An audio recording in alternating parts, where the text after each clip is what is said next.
አሰላሙ አለይኩም ወራህመቱላሂ ወበረካቱ እና የተከበራችሁ የኔ ሞት ተከታታዮች እንዴት ናችሁ? ከኔ ጋር ሁሉ ሰላም አልሐምዱሊላህ። ላይክ፣ ሼር፣ ሰብስክራይብ አድርጉ። ይሄን ነገሮች እየተደረጉ ነው ያሉት። አንድ መላ ቢበጅበት ጥሩ ነው። ያጀማ እዚህ ኦንላይን ላይ እናጋባለን። በቴሌግራምም ሆነ በቲክቶክ ወይም ደግሞ በፌስቡክ በየትኛው ሚዲያ እናጋባለን ብሎ የሚነሳ ሰዎች ከበስተኋላቸው ሌላ አጀንዳ ነው ያላቸው። የሰው ሕይወት እየተበላሸ ነው። የሰው ሕይወት እየተቀጠፈ ነው። የእህቶቻችን ሕይወት እየተቀጠፈ ነው። ስለዚህ ለዛውም ያንን ነገር ለማድረግ ብር ይከፍላሉ። ቀብድ ማለት ነው። ወንድና ሴት እናገናኛቸዋለን ክፈሉ እየተባሉ ብሩ ላይ እኔ ብር ያስከፍሏቸዋል ስላቸው አላመናችሁኝም። እነሱ ግን እዛ ጋር ወጥተው አረኛ እኮ ብር አናስከፍልም ምንም አናረግም ይላሉ። ውሸታቸውን ነው። ብር ይቀበላሉ። ብር አናስከፍልም የሚሉት አውቀው ነው። በደንብ አርግተው ነው ብር የሚቀበሉት። እህቶቻችን አባል ለመሆን 100,000 ብር ምናምን እያሉ እየተቀበሉ 100,000 ብር ቀላል ከታችሁታል። አሰባችሁ እህታችን እንግዲህ ከይሄ እድራለሁ ከሚለው በሶሻል ሚዲያ እነዚህ እንደና ሀራም ሆም አይነት ለእነሱም ትከፍላለች።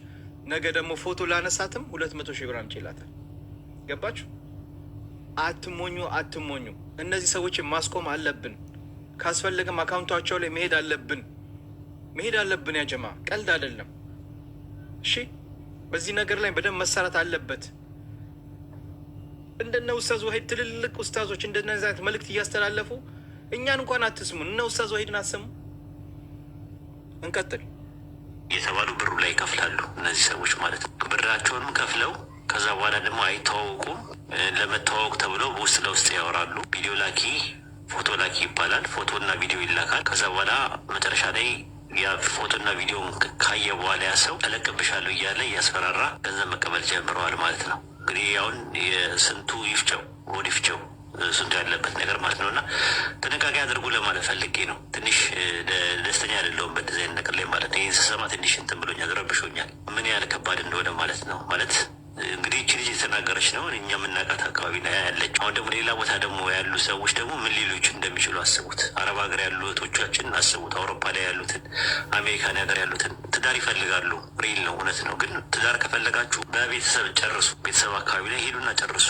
በምታውቁት ሰው ጨርሱ። ቢያንስ በውስጣቶቻችሁ አካባቢ ላይ እንኳን በጨርሱ ቢያንስ የሚታመን ሰው ይኖር። ኦኬ፣ የሆነ ነገር ከፈለገ ትዳር የሚፈልግ ከሆነ መጀመሪያ ቤተሰባችሁን ይጠይቅ፣ አባታችሁን ሄዱ ይጠይቅ፣ ወንድማችሁን ሄዱ ይጠይቅ። ሶሻል ሚዲያ ላይ ምንም ነገር ሲመጣ አትቀበሉ።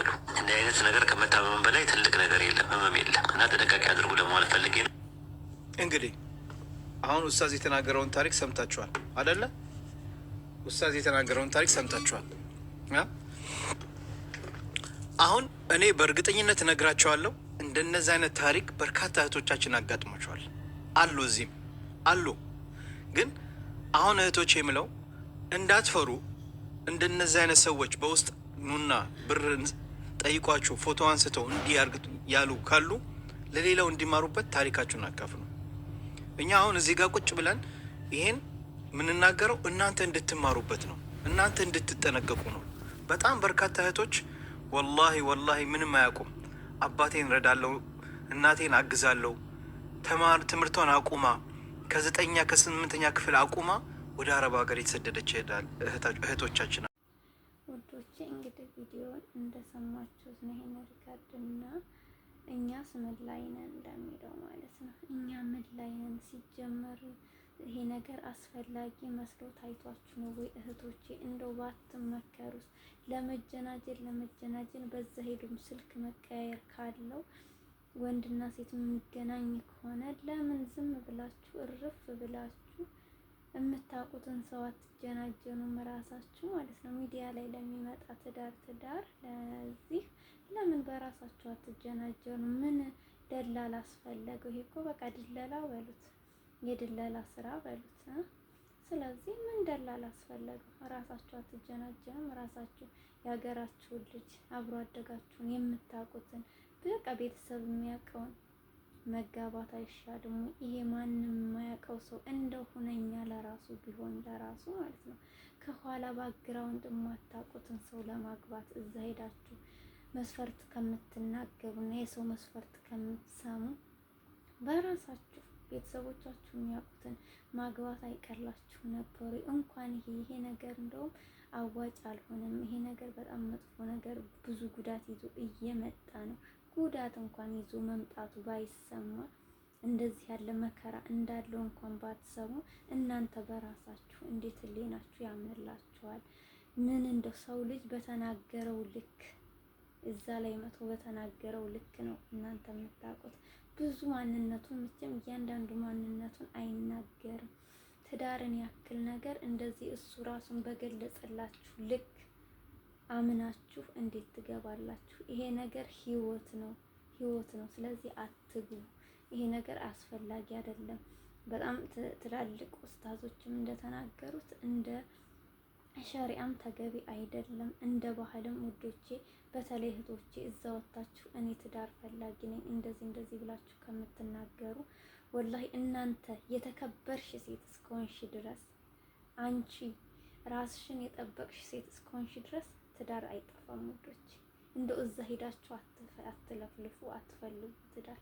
እናንተ ራሳችሁ የተከበራችሁ ከሆናችሁ ራሳችሁን ያስከበራችሁ ከነ ክብራችሁ የተቀመጣችሁ በራሳችሁ ኮንፊደንስ ያላችሁ ሴቶች ከሆነን ትዳር ጠፍቶ አይጠፋም። እሺ፣ ስለዚህ እዛ ሄዳችሁ የማንንም ዱርዬ አትለቃቅሙ። እዛ ሄዳችሁ ገንዘባችሁንም አትበሉ፣ አእምሯችሁንም አታበላሹ።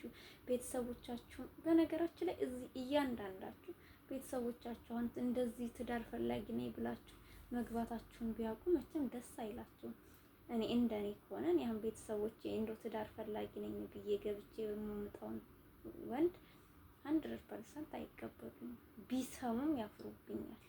ስለዚህ የሁላችሁም ቤተሰቦች በተለይ ገጠር ተወልዳችሁ እስካደጋችሁ ድረስ ትዳር ብላችሁ በአደባባይ መውጣቱ ተገቢ ነው ብዬ አላስብም።